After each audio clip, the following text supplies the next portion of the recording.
Hello friends, welcome to our YouTube channel brain booster. My name is Pooja और हम आज second topic शुरू करने जाते हैं वन लाइनर सीरीज़ का, जिसका नाम है वैदिक सभ्यता। तो आइए शुरू करते हैं। वैदिक सभ्यता का काल कब से कब तक को माना जाता है? वैदिक सभ्यता का काल जो है उसे कब से कब तक माना जाता है? तो जो वैदिक सभ्यता का काल है वो है 1500 से 1600 के बीच माना जाता है। ठीक है, जो वैदिक सभ्यता का काल है उसे 1500 से 600 के बीच, 1500 से 600 ईसा पूर्व के बीच माना जाता है। वैदिक सभ्यता को दो भाग में बांटा गया है। ठीक है, उत्तर वैदिक काल और ऋग वैदिक काल। ऋग वैदिक काल कहाँ से कहाँ तक है? 1500 से 1000 तक है। और उत्तर वैदिक काल कहाँ से कहाँ तक का है? 1500 से 1000। ठीक है, 1500 से जो 1000 का काल है वो कहाँ से कहाँ क्या कहा जाता है? उसको ऋग वैदिक काल कहा जाता है। और जो 1000 से 600, जो 1000 से 600 के बीच का जो काल माना जाता है वो कौन सा है? उत्तर वैदिक का काल माना जाता है। आर्यों की जानकारी हमें कहाँ से मिलती है? जो आर्य थे उनकी जानकारी हमें कहाँ से मिलती है? तो जो आर्य थे उनकी जानकारी हमें ऋग्वेद से मिलते हैं। ये वन ऑफ द एंशिएंट, सबसे प्राचीन पुस्तक है। ठीक है, ऋग्वेद। इससे हमें आर्यों की जानकारी मिलती है। वैदिक काल में किस जानवर को अघन्य, ठीक है, अघन्य का अर्थ क्या है? न मारे जाने योग्य। ठीक है, जिसको मारना मतलब मारना मना था। ठीक है, वो कौन सा जानवर था? वैदिक काल में किस जानवर को अघन्य, न मारे जाने योग्य माना जाता था? तो वो क्या था? गाय। तो फ्रेंड्स, मैं बता दूं कि जो वैदिक काल था उसमें स्पेशली जो ऋग वैदिक था उसमें गाय को बहुत ही इम्पोर्टेंट माना जाता था। ठीक है, इसके लिए एक अलग से वर्ड आप देख सकते हैं यूज़ किया गया, अघन्य, जिसका अर्थ ही है कि न मारे जाने योग्य। ऋग्वैदिक काल में आजीवन अविवाहित रहने वाली जो महिलाएं थीं, ठीक है, उनके लिए क्या वर्ड यूज़ किया जाता था? कौन सा शब्द यूज़ किया जाता था जो ऋग्वैदिक काल में अविवाहित महिलाएं थीं? तो उसके लिए जो वर्ड यूज़ किया जाता वो क्या था? अमाजु। ठीक है, इसको ध्यान में रखिएगा। आर्य कब भारत में आए थे? तो जो आर्य थे वो 1500 ईसा पूर्व से पहले, ठीक है, लगभग 1500 ईसा पूर्व तक वो भारत में आए थे। ठीक है, आर्य सबसे पहले कहाँ पर आके बसे? जो ये आर्य आए, ठीक है, वो सबसे पहले कहाँ पर आए? तो वो था पंजाब एवं अफगानिस्तान। जो पंजाब और अफगानिस्तान का एरिया है वो उसी साइड से आए थे। ठीक है, तो सबसे पहले वो पंजाब और अफगानिस्तान में आकर बसे। आर्यों का जो मूल निवास था वो कहाँ के मूल निवासी थे? जो आर्य भारत में आए थे 1500 ईसा पूर्व में, ठीक है, वो कहाँ के निवासी थे? तो वो कहाँ के थे? मध्य एशिया से। तो जो आर्य थे वो मध्य एशिया से भारत में आए थे लगभग 1500 ईसा पूर्व। ठीक है, आर्यों का मुख्य व्यवसाय, जो आर्य थे उनका मुख्य व्यवसाय क्या था? तो जो इनका मुख्य व्यवसाय था वो था पशुपालन और कृषि। आर्यों की जो भाषा थी, ठीक है, वो आर्यों की भाषा और उनका जो पेय पदार्थ था, जो पीते थे, जिसको बहुत पसंद करते थे पीना, वो क्या था? तो जो इनकी मुख्य भाषा थी वो क्या थी? वो थी संस्कृत। और जो पेय पदार्थ जो इन्हें बहुत पसंद था, ठीक है, पसंदीदा थी, वो था सोमरस। आर्यों का प्रिय पशु और उनके प्रिय देवता कौन से थे? तो जो आर्य थे वो उन्हें घोड़ा बहुत पसंद था। और जो देवता, जिस देवता को सबसे ज़्यादा मानते थे वो कौन थे? इंद्र। फ्रेंड्स, ये सारे क्वेश्चन बहुत ही इम्पॉर्टेंट है। मैं बार बार आपको बताती हूँ कि ये सारे एग्ज़ाम ओरिएंटेड क्वेश्चन है, ये ऐसे वैसे क्वेश्चन नहीं है, किसी न किसी एग्ज़ाम्स में पूछे गए हैं। तो आप लोग ध्यान से देखिए और आपको बहुत अच्छा लगेगा और ये एग्ज़ाम में आपको बहुत हेल्प करेगा। आर्यों का समाज कैसा था? तो जो आर्य थे, आर्यों का समाज पितृ प्रधान था। फ्रेंड्स, हमने पिछले वाले में हमने एक टॉपिक पढ़ा था सिंधु घाटी सभ्यता। तो जो सिंधु घाटी सभ्यता थी वो कैसा समाज था वहाँ का? वो मातृ सत्तात्मक थी। ठीक है, और जो ये इसके बाद जो सिंधु घाटी सभ्यता के बाद का काल जो कि ऋग्वैदिक और उत्तर वैदिक जो कि वैदिक काल माना जाता है, जो अभी हम पढ़ रहे हैं 1500 से लेके 600 ईसा पूर्व तक, ये कैसा समाज था? ये कैसा था? पितृ प्रधान समाज था। ठीक है। वेद और वेदांगों की संख्या, तो जो वेद हैं वैदिक काल के सबसे इम्पोर्टेंट जो वेद हैं वो कितने हैं? तो उन वेदों की संख्या कितनी है? उन वेदों की संख्या जो है वो 4 है, और जो वेदांग है वो कितने हैं? 6। ठीक है। ये जो वेदांग है इन्हीं वेदों से संबंधित संबंधित है, इन्हीं 4 वेदों से संबंधित है। तो जो 4 वेद हैं कौन कौन से हैं? ऋग्वेद, फिर दूसरा है सामवेद, फिर तीसरा है यजुर्वेद और 5वां है अथर्ववेद। ठीक है। तो जो सबसे पुराना है, जो सबसे पुराना वेद माना जाता है वो कौन सा है? वो है ऋग्वेद। ठीक है। सामवेद, यजुर्वेद और अथर्ववेद, जो ये तीनों हैं, ठीक है, इन्हें वेद त्रय कहा जाता है। ये तीनों वेद त्रय।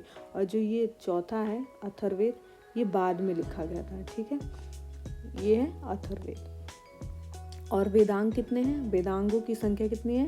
तो जो वेदांग है वो 6 हैं, और ये जो है ये जो 4 वेद हैं इन्हीं पे आधारित हैं। सबसे प्राचीन वेद कौन सा है? तो सबसे प्राचीन वेद कौन सा है? तो सबसे प्राचीन है ऋग्वेद। ठीक है। और इसमें कितने सूक्त पाए जाते हैं? वो 1028 सूक्त पाए जाते हैं। ठीक है। 1028 लेसन या चैप्टर या जो भी कह सकते हैं, 1028 सूक्त पाए जाते हैं, जिसको सूक्त कहता है। ठीक है। ऋग्वेद के संकलनकर्ता, जिन्होंने ऋग्वेद को कंपाइल किया, ठीक है, जिन्होंने ऋग्वेद का संकलन किया, वो कौन थे? तो उनका नाम है कृष्ण द्वैपायन वेद व्यास। कृष्ण द्वैपायन वेद व्यास ने ऋग्वेद का संकलन किया। ऋग्वेद ऋचाओं को जो ऋग्वेद में जो ऋचाएं हैं उनको जो पढ़ने वाले ऋषि हैं उनको क्या कहा जाता है? ऋग्वेद में जो ऋचाएं हैं उनको पढ़ने वाले जो ऋषि हैं उनको क्या कहते हैं? तो उन्हें क्या कहा जाता है? होत्री। क्या कहा जाता है? होत्री। ठीक है। नेक्स्ट है ऋग्वेद में जो सर्वाधिक बार वर्णित नदी है वो कौन सी है? तो ऋग्वेद में सबसे ज़्यादा जिस नदी का वर्णन मिलता है, जो अधिक संख्या में बार बार हमें देखने को मिलता है, वो कौन सी नदी है? वो है सिंधु नदी।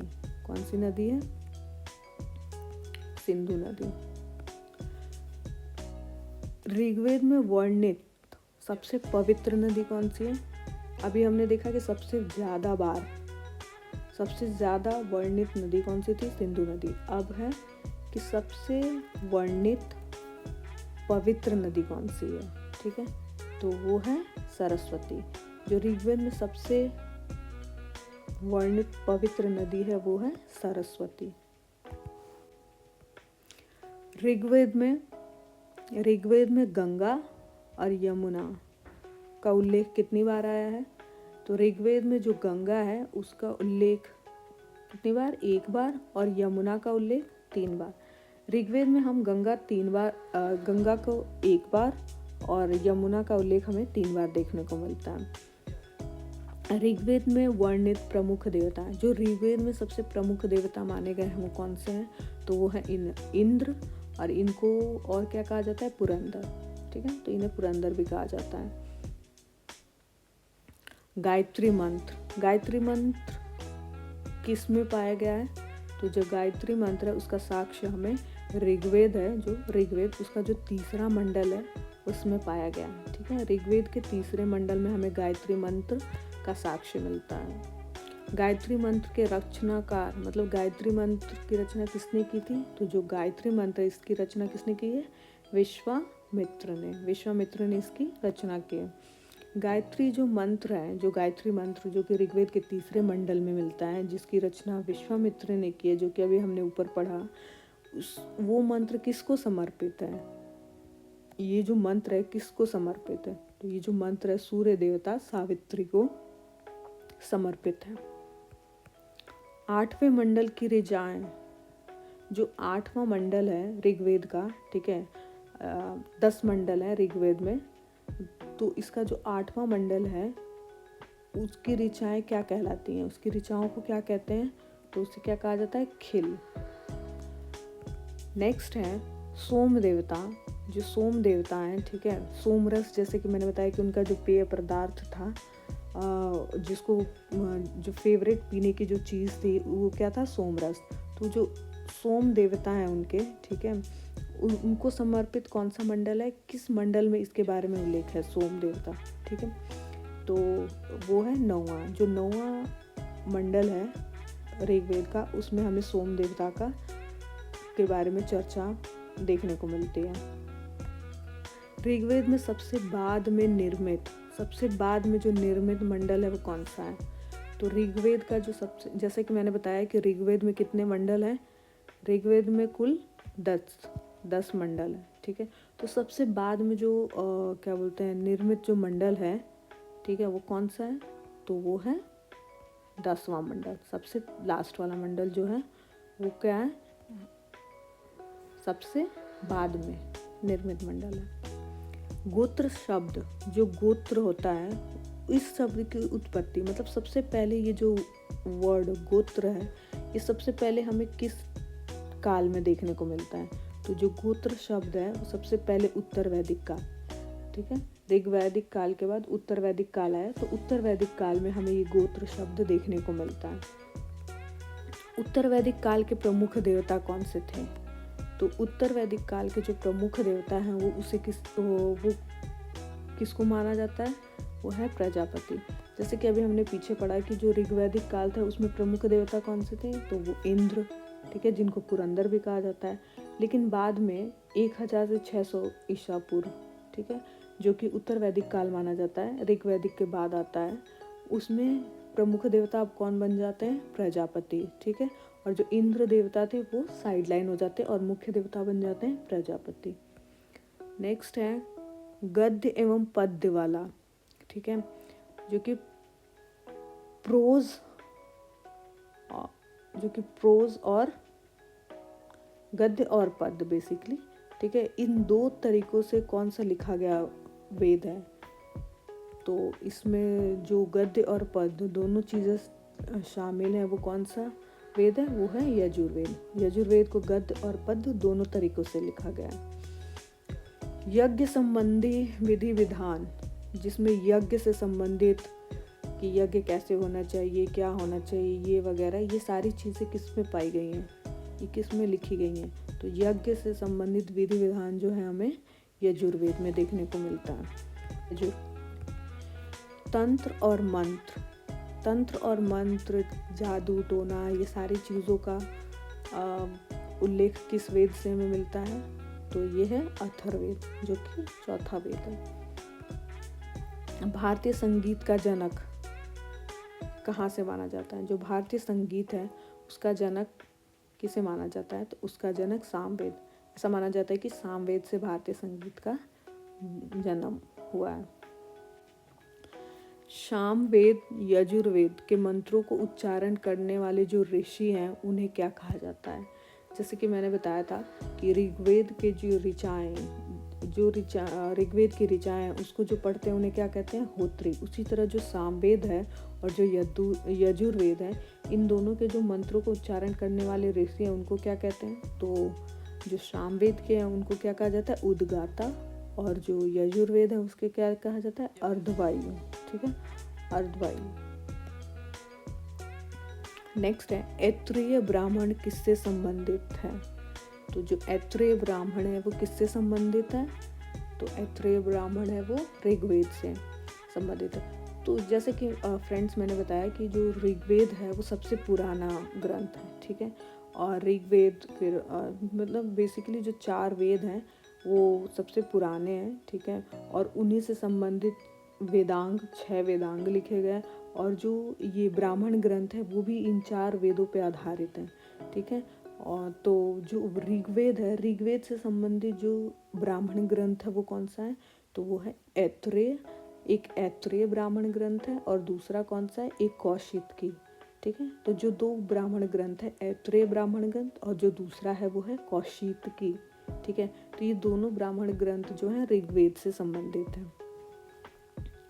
नेक्स्ट है पंचवेश। पंचवेश ब्राह्मण ग्रंथ किससे संबंधित है? तो पंचवेश जो है वो किससे संबंधित है? वो है सामवेद से। और गोपथ ब्राह्मण ग्रंथ किससे संबंधित है? तो गोपथ ब्राह्मण ग्रंथ जो है वो अथर्ववेद, ठीक है, अथर्ववेद से संबंधित है। और जो शतपथ ब्राह्मण ग्रंथ किससे संबंधित है? तो ये है यजुर्वेद से। किससे संबंधित है? यजुर्वेद से। यजुर्वेद का एक और है जो कि तैत्तिरीय, एक तो शतपथ है और दूसरा है तैत्तिरीय। तो ये दोनों यजुर्वेद से संबंधित है। ऋग्वेद से क्या है? ऐत्रेय और कौशितकी। पंचवेश जो है वो सामवेद का एक इकलौता ब्राह्मण ग्रंथ है। और जो अथर्ववेद है इसका कौन सा है? गोपथ, ठीक है। गोपथ ब्राह्मण ग्रंथ किसका है? अथर्ववेद। पुराणों, जो कि कितनी संख्या में? 18 पुराण है ना। इसका अध्ययन करने वाला जो प्रथम मुसलमान था, पुराणों का अध्ययन करने वाला जो प्रथम मुसलमान था वो कौन था? तो वो था अल-बिरूनी। ये one of the favourite question है, ठीक है। बहुत ज़्यादा फ्रिक्वेंटली आस्क्ड क्वेश्चन में से एक है, तो इसको आप ज़रूर ध्यान में रखिएगा। ये सारे क्वेश्चन अपने आप में ही बहुत ही इम्पोर्टेंट क्वेश्चन है। तो लेकिन ये जो क्वेश्चन है ना, ये हमेशा पूछा जाता है, हमेशा। पुराणों के जो संकलन करता है, पुराणों के संकलन करता कौन है? किसने पुराणों को कंपाइल किया? पुराणों के संकलन करता कौन है? तो जो पुराणों के संकलन करता है वो है लोमहर्ष और उग्रश्रवा, ठीक है। नेक्स्ट है सबसे प्राचीन पुराण कौन सा है? तो जो सबसे प्राचीन पुराण माना जाता है वो कौन सा है? मत्स्य पुराण। और मौर्य वंश की जानकारी हमें कौन से पुराण से मिलती है? मौर्य वंश की जानकारी हमें कौन से पुराण से मिलती है? तो वो हमें विष्णु पुराण से मिलती है। और सातवाहन वंश की जानकारी हमें किससे मिलती है? तो जो सातवाहन वंश है इसकी जानकारी हमें मत्स्य पुराण से मिलती है। सातवाहन वंश की जानकारी हमें किस पुराण में देखने को मिलती है? तो वो हमें मत्स्य पुराण से मिलती है। और गुप्त वंश की जानकारी हमें कहाँ से मिलती है? तो गुप्त वंश के बारे में हमें जो जानकारी है वो हमें वायु पुराण से मिलती है। ये तीनों भी बहुत इम्पोर्टेंट है, ये तीनों बहुत इम्पोर्टेंट है, ठीक है। तो इसको भी ध्यान में रखिएगा। ये भी एग्जाम में इन तीनों में से कोई ना कोई जरूर आता है कि मौर्य वंश की जानकारी हमें कौन से पुराण से मिल जाएगी, या किसी में पूछ लेता है गुप्त वंश की जानकारी हमें कहाँ से मिल जाती है। तो ये तीनों अपने आप में बहुत ही इम्पोर्टेंट क्वेश्चन है एग्जाम पर्पज से।